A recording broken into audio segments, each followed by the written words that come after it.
warahmatullahi wabarakatuh, Bu. Waalaikumsalam. Oke, di sini saya ingin mewawancari Ibu tentang kondisi nilai-nilai Pancasila dalam penguatan sektor strategis nasional di bagian sektor kesehatan. Mungkin terlebih dahulu Ibu bisa memperkenalkan diri. Oke. Assalamualaikum warahmatullahi wabarakatuh. Perkenalkan, nama saya Reska Afriyanti. Kebetulan saya bekerja di sektor bidang kesehatan, terutama di BPJS Kesehatan di kantor cabang Padang. Mungkin itu aja. Saya akan lanjut ke pertanyaannya aja secara langsung. Saya ingin bertanya, Ibu, untuk pertanyaan pertama, apakah semua masyarakat bisa mengakses layanan kesehatan dengan mudah? Kalau untuk semua masyarakat itu bisa mengakses semua layanan karena sekarang sudah tersebar di semua kecamatan. Karena ada juga di satu kecamatan itu ada 2 fasilitas kesehatan, apalagi kayak model di kota besar. Kalau di kota besar, kalau kita lihat di setiap sudut itu sudah ada fasilitas kesehatan, apakah itu yang bekerja sama dengan BPJS maupun yang tidak. Palingan kita kendalanya mungkin di daerah yang terpencil, contohnya kayak di kita di daerah Sumatera Barat, mungkin kayak di Mentawai. Nah, kalau di Mentawai itu mungkin akses layanannya itu yang sulit karena terkendala geografisnya, tapi itu tidak artinya itu tidak semua masyarakat itu bisa mengakses karena di setiap kecamatan itu ada, apalagi di setiap desa atau nagari lah kalau di Sumatera Barat itu ada bidan-bidan desanya yang masyarakat bisa langsung berobat ke sana. Lalu untuk pertanyaan kedua, bagaimana pelayanan terhadap pasien BPJS dibandingkan dengan umum? Kalau untuk pelayanannya antara pasien BPJS dengan pasien umum itu sama aja. Semuanya sama-sama mendapatkan obat, sama-sama sudah terstandar semuanya, dan kita tidak perlu takut kalau merasakan adanya perbedaan atau dalam pelayanan di kesehatan ini. Sebenarnya ini semuanya sama aja antara pasien BPJS dengan pasien umum, itu sama saja, obatnya sama, mereka juga semuanya ngantri juga, jadi tidak ada perbedaan pelayanan. Misalnya kadang kita merasa kalau misalnya kita berobat pakai BPJS itu yang akan dikasih obatnya obat generik, padahal itu bukan.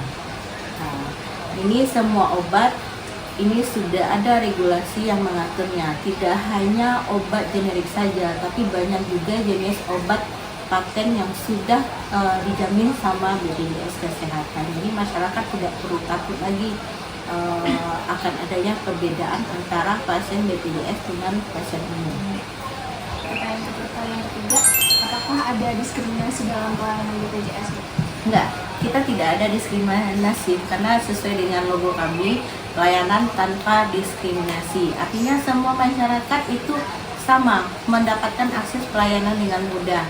Apakah mereka itu masyarakat yang berasal dari yang gratis dari pemerintah atau yang penerima bantuan iuran maupun pejabat negara yang juga difasilitasi sama BPJS, itu tidak ada perbedaan. Semuanya sama saja, obatnya sama, pelayanannya juga sama dari dokter spesialis juga, jadi tidak ada perbedaan.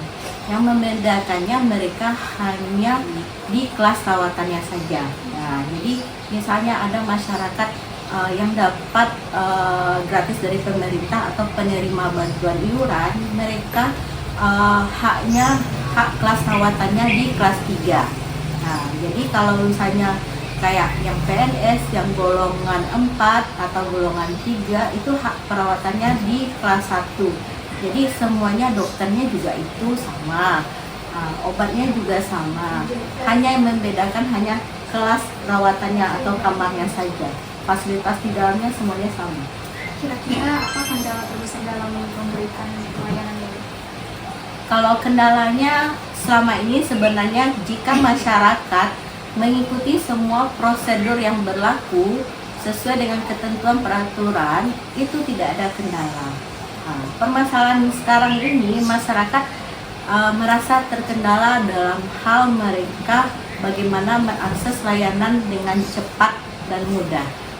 Untuk akses layanan dengan cepat dan mudah ini, masyarakat menganggap kalau mereka dengan sebagai pasien umum, mereka bisa langsung bayar, mereka langsung berobat. Padahal itu tidak ada, sama aja.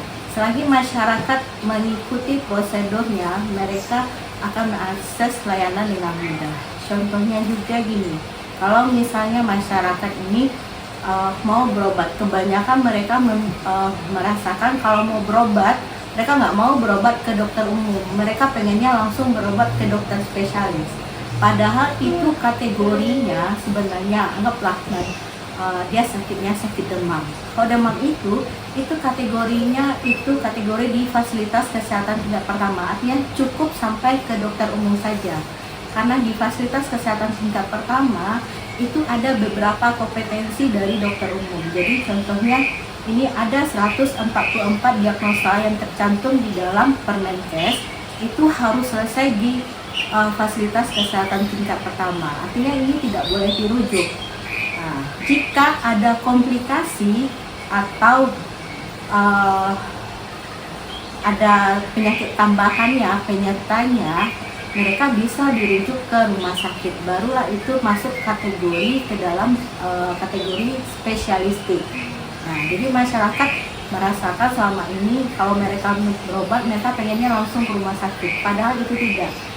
Sebenarnya untuk penyakit itu cukup di fasilitas kesehatan tingkat pertama.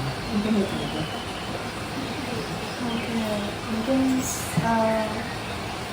Terima kasih atas jawabannya. Mungkin solusi Apa? Biar aku Ya. tutup. Cut. terima kasih atas partisipasinya. Waktu. Udah, tuh, tiga. Udah. Baiklah Bu, terima kasih atas waktunya untuk wawancara tentang nilai-nilai Pancasila ini.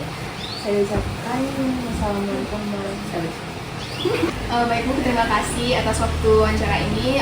Mungkin lain kali kita bisa banyak lagi bertanya berkaitan dengan nilai Pancasila yang berkaitan sama kesehatan dari Bu.